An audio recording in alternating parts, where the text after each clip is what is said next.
When do you see the United Nations solving problems? They don't. They cause problems. So if it lives up to the potential, it's a great thing, and if it doesn't, it's a waste of time and money. A thinly veiled threat from then-President-elect Donald Trump has gained traction. Since taking office, the president has drafted an executive order to slash America's UN funding by at least 40%. There clearly are a lot of voices around Trump saying, let's cut US involvement, let's be nasty to the UN almost on principle, and let's pay a lot less for what the UN does. While that has rattled nerves in and around UN headquarters in New York, the official response is a cautious one.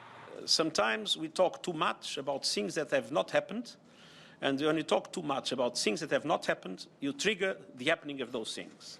So one thing you can be absolutely sure is that I will not be making comments on possibilities to enhance those possibilities to possibly be a reality.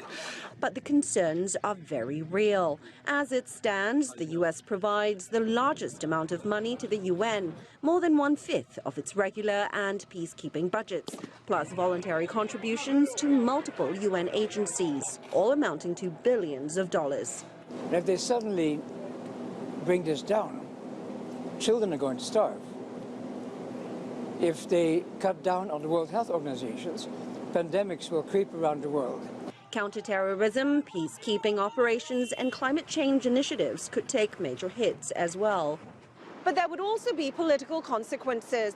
Many UN observers agree that without a U.S. fully on board here, the UN may lose both capacity and credibility. But some experts also say that without U.S. leadership here, there would be a void that other countries could fill.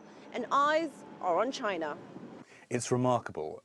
A lot of Western diplomats, a lot of UN officials have been saying since Trump's victory, it's China's time at the UN.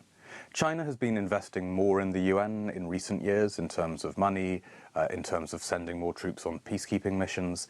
And there's a sense now that if Beijing really wants to double down, really wants to invest in the UN, then it can hugely increase its leverage in New York. China is a member of the Security Council. It could take the lead in the absence of the Americans, and it would find a large part of the world behind it. And this could signal a major shift in the global balance of power, which some here are saying is already happening. Liling, CGTN, United Nations in New York.